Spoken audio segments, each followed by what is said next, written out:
my name is Anchor Point. I'm going to be playing through an older game, well, a remake of an older game. This is Wild Arms Alter Code F, which is of course a remastering of the original Wild Arms that was released in the 90s for the PlayStation 1, this one being on the PlayStation 2, which I am playing through my PlayStation 3 on a computer through a capture card because technology is wonderful.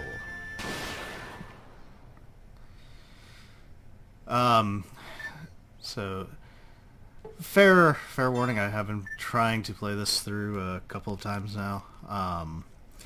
First time just to kind of get re-familiar with the controls, the story, the concept of operations, so to speak. The second time to test microphone sound levels, and this is now the third official sort of playthrough of our opening scene and everything that I've been through. It'll be the first that actually makes it to my channel listings and all that fun stuff.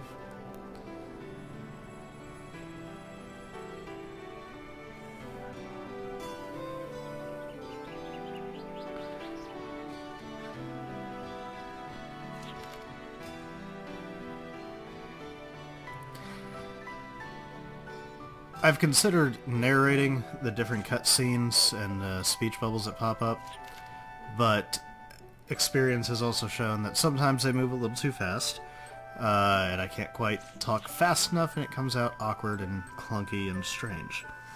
Also, there is a lot of really great music during some of the cutscenes that I just cannot bring myself to interrupt.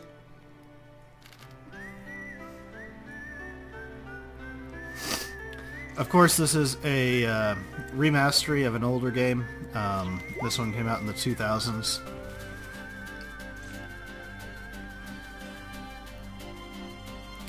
The original came out in the 90s, and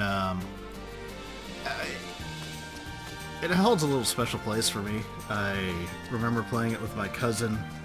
He was the one who introduced me to the PlayStation and all of its glory. At the time, I was living off an old Sega Genesis and my Sonic the Hedgehog era, and he came over with this newfangled PlayStation that played CDs and all this other fun stuff, and he had a couple of titles, Resident Evil, Silent Hill, a few others, and then he pulled out this one and said he absolutely had to try it.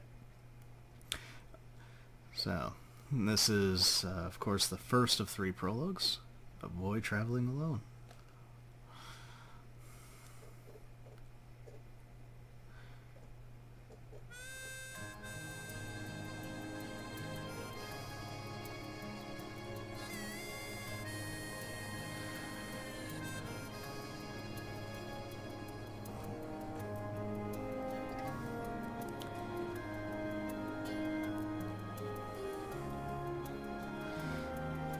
So part of the remaster that they've done was to redo a lot of the music, the sounds obviously, graphics most notably, and even a few of the mechanics and the way things behave, some of the puzzles, boss fights, combat elements, all got touched up and dressed up to fall more in line with their continuing series, which was Wild Arms 2, 3, 4, and 5.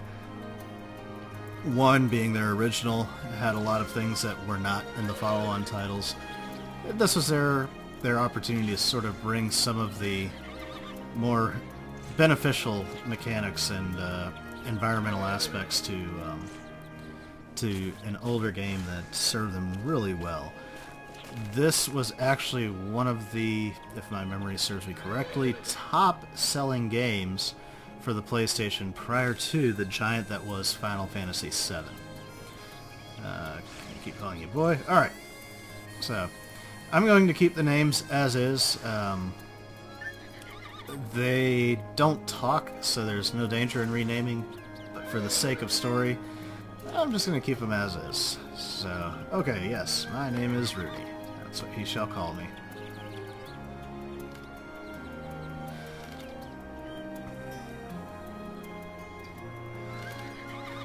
So back to what I was talking about earlier with my cousin. He showed up had this new game. He said I absolutely had to try it. We put it in the console, and he let me mess around for a bit. I played through the first 3 prologue chapters for the different characters, and I was hooked.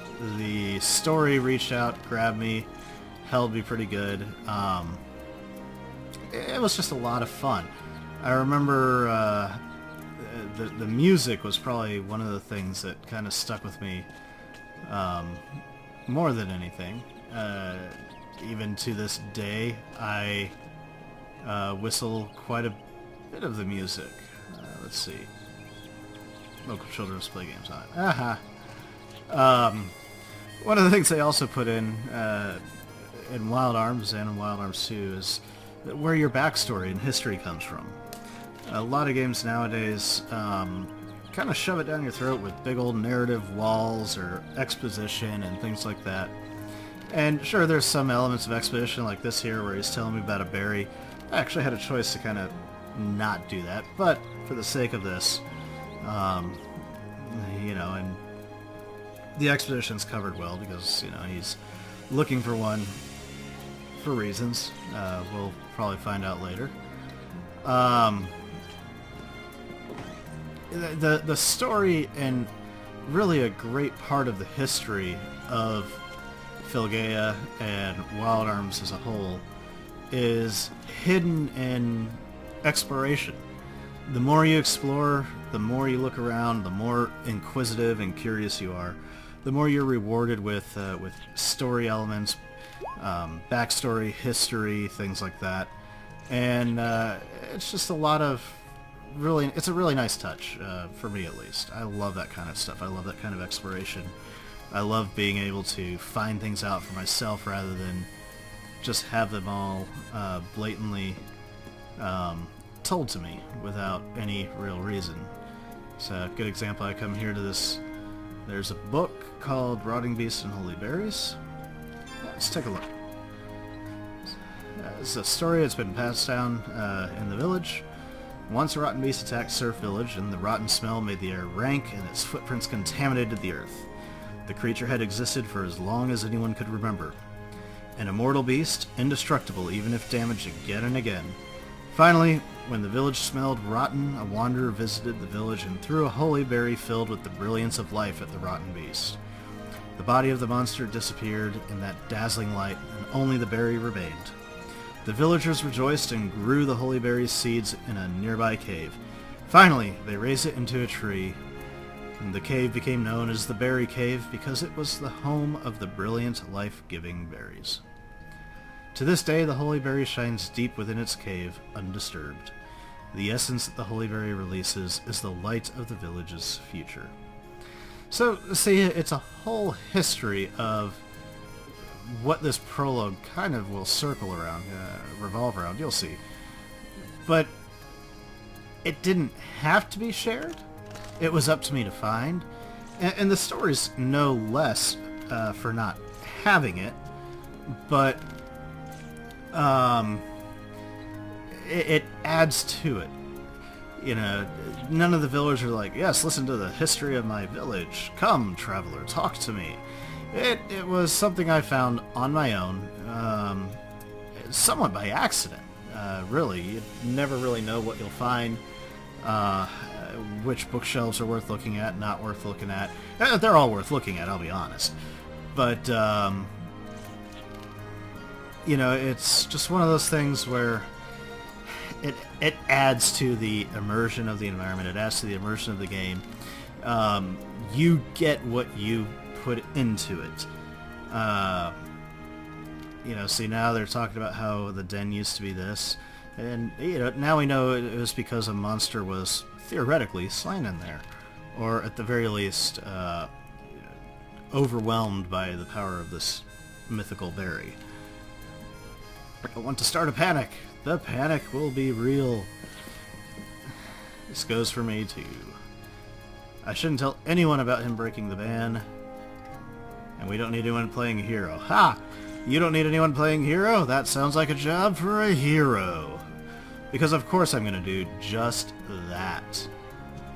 We all know how RPGs go. Someone tells you, you should never go here.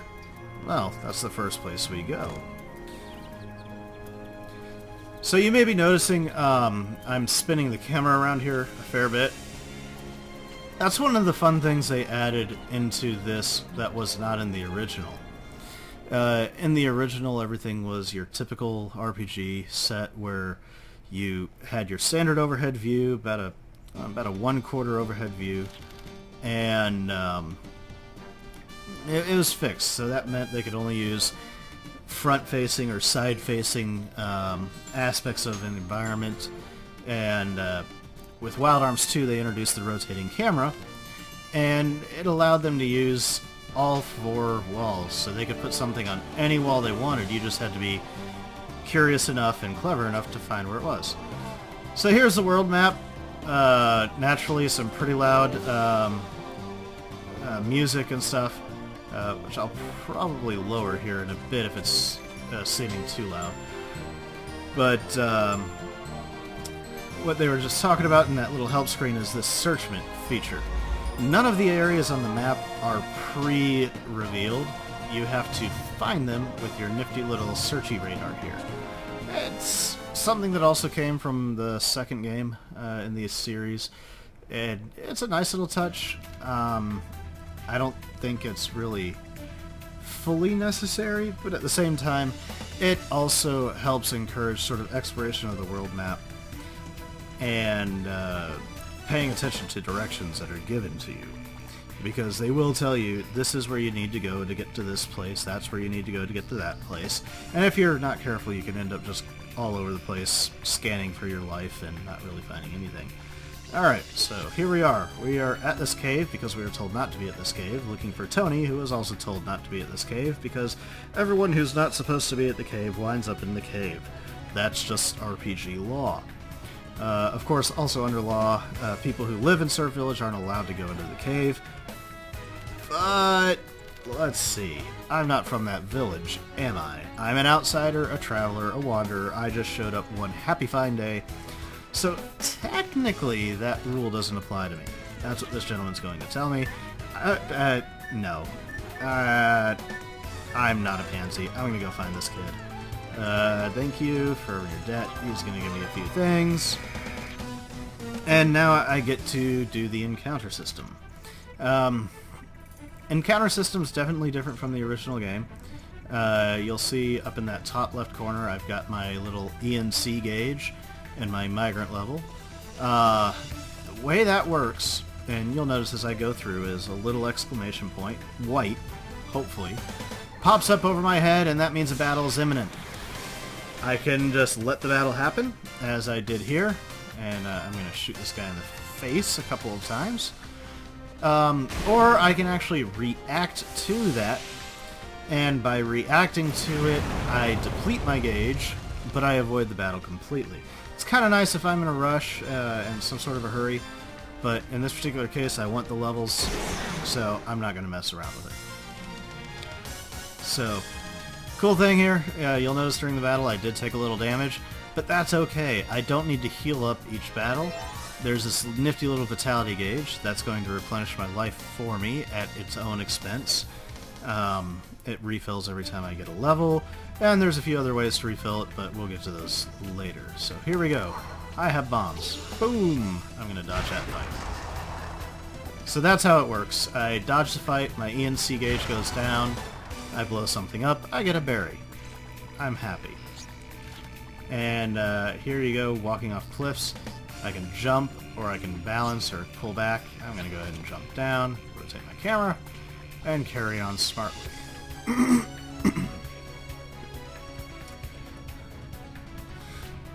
So, like I said, the rotating camera does allow for a bit of additional exploration, so I'm no longer looking at anything that's really obvious. I have to pay attention to what's over here, what's over there.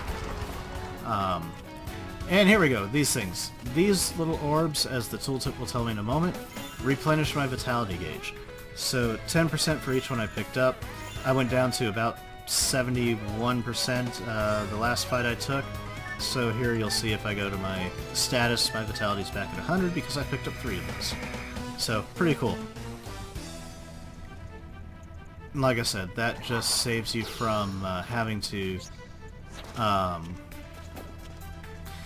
heal up after every fight, in between fights. You know, I would much rather spend some vitality over spending precious magic points, mana points, whatever you want to call them. MP, we'll go with MP.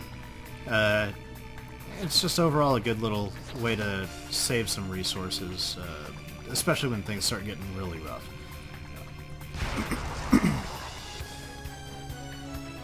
So you'll notice I'm kind of ignoring some signs here because I've been here a few times already.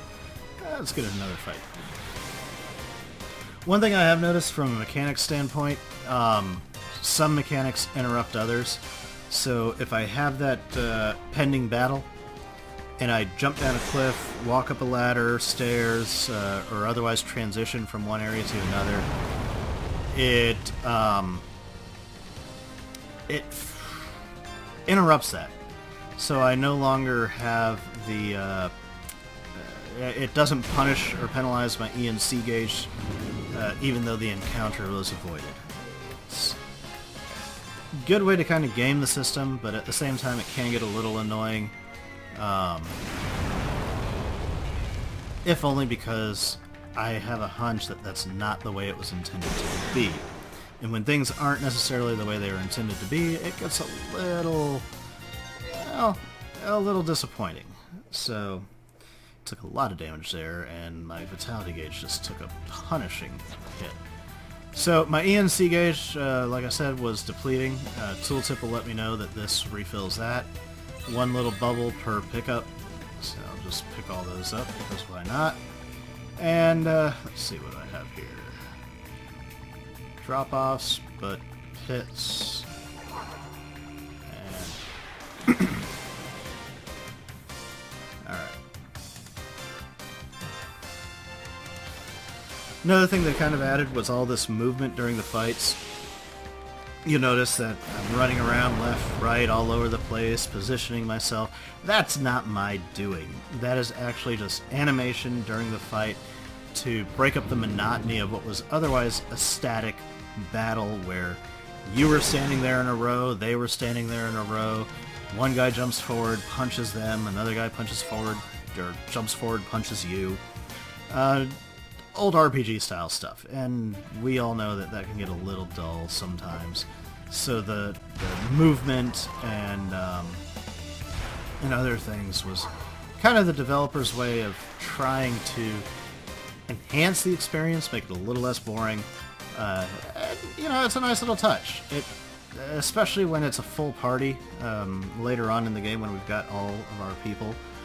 It kind of just adds to the things, especially if they start moving the way they're supposed to move. By what I mean by supposed to move is when they position themselves more realistically, your support character falls in behind the main bruisers and all that kind of stuff because you don't want your caster getting pummeled, and theoretically they should be hiding behind things anyway. Alright, so we've got a ladder.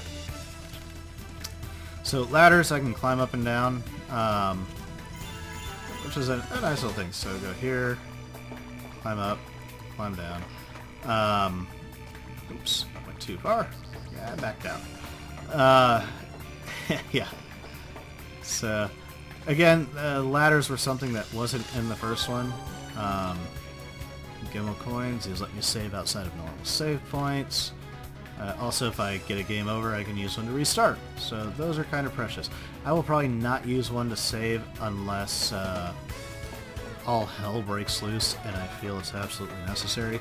I would rather save them for when I screw up royally and die, because I will do that eventually. It's bound to happen. I have done stupid things in games before, sometimes just to see how well I can do stupid things. And don't lie, I'm sure everyone else is pretty much the same way. We like to do stupid things because it's fun. There's nothing more fun than being a little silly when you can. And that's what reset buttons are for. Now, Of course, this is a little bit of an old school type game, and continuing can sometimes be a little bit of a setback depending on where things stand. So, talking a little bit about battle here, we've got our basic attack, special attacks, and force abilities, items, and guard. If I go back to the first menu, you can see I can help no one.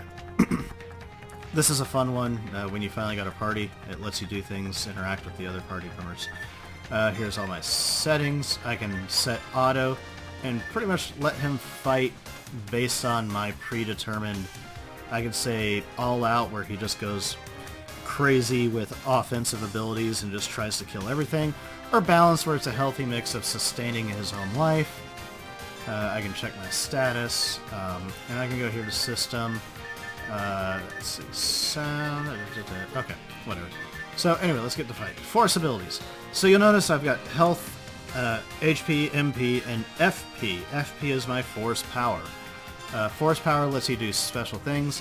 This will improve my accuracy and increases my attack power a little bit based on what I end up using it with. So if I were to use it with this, it would be great and strong and powerful, but it would lower my reaction time next turn.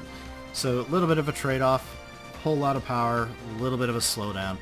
I'm going to save these though because I want them for something that's coming up later, and I'm just going to use my accelerator on this to get a little bit of a kick and hopefully shoot him once, and oh, didn't kill him on the first shot.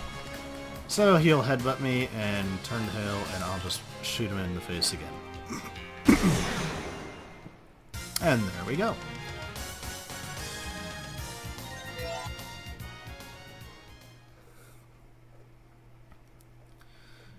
So let's go. Oop, don't want to walk off the edge.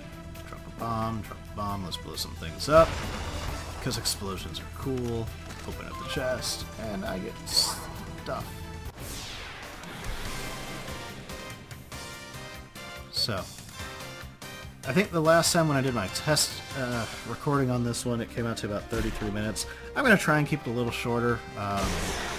I know I don't need all the levels that I had in the trial run to get things done, so I will try to rush through a few things and not dawdle around as much, because 30 minutes on our little prologue is a bit long, and I would much rather get through this and the other two prologues, and then get to the main story proper. Now, the prologue is nice, don't get me wrong, I like it a lot, but on some of them it's easy to get a little lost. There's one later on where, especially in the original version of the game, you were walking through a maze of a library, and it was real easy to not remember where you were at all times. To explore, let's go this way. Like I said, I'm not going to dawdle around too much.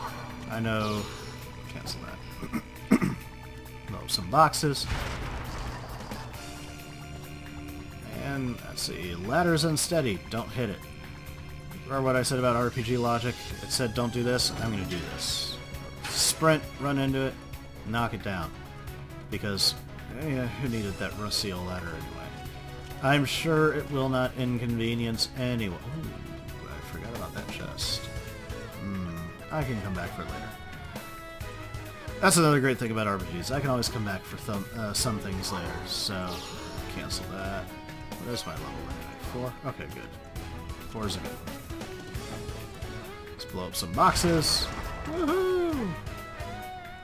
I'm blowing these up because I can, and because there's a berry. Cancel that. So it is worth pointing out that, I missed one. Oh well. With his main attack, he's limited on his main attack. Rudy is one of the ultimate when it comes to resource management. His gun only holds a certain amount of bullets, and if I remember correctly, it takes 1 round to reload when he runs out. So if you burn through all of your ammo, there we go. It's amazing. I blew up the rock. if you burn through all of your ammo too quick without balancing out other abilities, like your defensive abilities or your super special awesome abilities, yeah, you can find yourself having to reload at an awkward time and bad things can happen. I'll kind of show you a little bit of that later on. So here we are, we made it to the end of the cave. There's a little berry up here that he was after, Tony the kid. And we're going to make a grab for it here, and ooh, magical glowy fruit. As anyone who is a longtime player of RPGs can tell you, magical glowy fruit is always a special thing. It means usually that it is special fruit. Thank you! His father will die without the berry. He's just got to get better with this thing. So I'm going to tuck it into my... Did I put it in my pocket? And the kid ran off without it? But the kid's going to cure... Okay, you know what? RPG logic. We somehow opened a trade menu and gave it to the kid. We'll go with that. Maybe. Or the kid's just really eager and forgot to take it from us, and we're just going to follow the kid and carry it for him because we're awesome like that. But now we've got another problem. We took a berry off of a tree, and there's a big earthquake. So let's go back to what I was talking about with exploration, learning things as you go. Things that won't necessarily change the story, but change the dynamic of the story itself. We read in that book what happened to that monster. A berry was thrown at it, and eventually a tree grew out of it. And we just pulled a berry off of a tree. So, the more intellectual side of us should say, something bad has really just happened. And we're the ones to blame. Because we probably let something out of a cage that should have never been let out of its cage to begin with. Of course, if I had not read that book, I would not be aware of that, but the same thing would still happen. So like I said, outcome doesn't change, but the knowledge, the foreknowledge that we have going into certain situations does. And I'm trying to remember if we can make certain decisions later on in the game based on that kind of knowledge or not. And I think there might be a couple, but I can't recall. I played through the original. That was back in, I think, 96 or 97. And this is the 2004, 2005, I'll have to double check, remake. And they have added a few things in. So, while I think there were a few in the original, there may have been something different or something done entirely different in this particular version of it. And we'll just have to see. So here we go. The village has come armed with a single pitchfork and a single bladed hoe, because I guess that would have done something against something. Forbidden cave. Who knows what they were expecting? Maybe there was a menacing rock they felt they had to, dig up and then stab. Kid acted impulsively. He's sorry. He wanted to heal his father. We know how that gets. Father's sick, dying, worse. We really want to do the best we can for him. So, Tony's back. We did what we could to get the kid back. Time for a hero's welcome. So, happy music all around. Don't mind the earthquake. It's nothing. And did we find any berries? Well, now that you mentioned it, yes we did. Oh, so I did have it in my pocket the whole time. There we go. So the RPG logic's not as crazy as I thought. The kid just was eager and ran off without it. But that's okay. It all worked out. If they didn't go deep into the cave, we wouldn't even know the berry existed.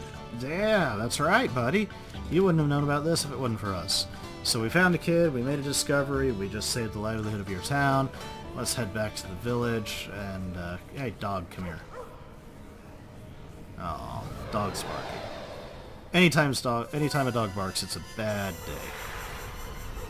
And here we go. Eerie red vision. Eerie red vision of doom. Red vision's always a bad thing. And there goes dog. Aww. Why'd the dog have to get hit? Okay. So this thing hit the dog. That means that I need to exact proper revenge. Because no one hits a dog. Hitting dogs is bad. And boss fight. Get set, and let's see. So, like I said, you see at the bottom I've got ammo 3 of 3. So I'm going to try and manage my my ammunition. I'm going to, like I said, I was saving up bullets. I'm going to use my force power attacks on my boosted shells, and ow. He does hit relatively hard, so I've got to... oh, thanks. So everything I told you about lock-on with force powers and force abilities, they're telling me now. So let's use lock-on, and let's use a boosted shell. Let's see how much it hits for. It should be impressive. No, he's going to hit me. Ow. And lock-on. Special graphics, because special graphics. Boom. 87. Not bad. That's actually a pretty healthy hit compared to my non-boosted. Let's see. 33 of 59. I think I can squeeze in another one without being too dangerous. So let's get hit again. This is going to hurt. Ow. So next round, I'm absolutely going to heal up. And boom. Hit him again. Oh, 92. Good. Oh, no, no, no. Don't. Oof. Okay. So let's use some of my items. Let's use a heal berry. Heal up. That means I can get punched a few more times and not die. And he's going to hit me again because, ow. And this should hopefully... This is my last one, so hopefully something good comes from this one. He'll punch me in the face, and I will shoot him in the... where am I shooting him? That's a curious... Right in the head. And that will be that. Good. So 3 healthy solid shots with my boosted bullets, and he drops. So, hey, score 2 for me. Save a kid, get a berry, and kill a giant monster. Let's be honest here, I'm pretty good. So, let's now go get our Heroes Welcome version 2.0 from the villagers, and we'll level up off of that.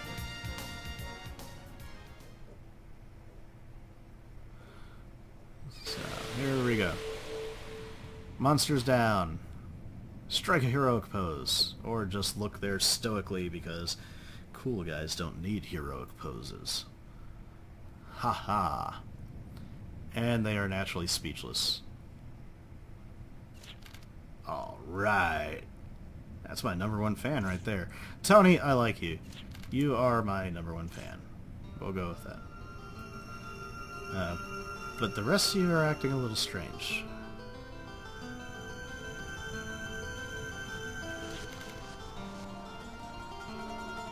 What do you mean my power caused grave misfortune? Legends speak of it. It's forbidden for 1,000 years. It's an unholy, destructive power. Why'd I bring it to the village? Because it's mine? No, earthquake was not caused by this.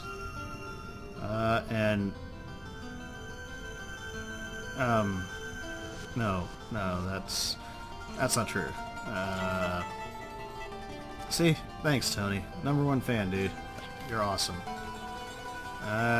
Dude, I'm not deceiving anyone. You're deceiving yourself.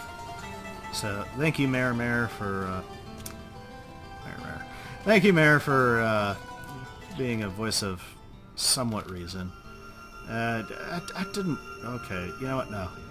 Maybe he's right. I did kind of bring a little careless danger onto it. Yeah. Took a berry, unleashed a monster. That's okay. I took care of it. Under law... Dude, I'm not under your law, but I suppose... I'm not going to be an asshole. I'll let you guys decide. Everyone but me agree on, naturally. So, let's go back to Surf Village. And, you know? The dog made it! Of course, I knew the dog made it, because, well, I've done this before. So, here we go. That's the end of Prologue 1.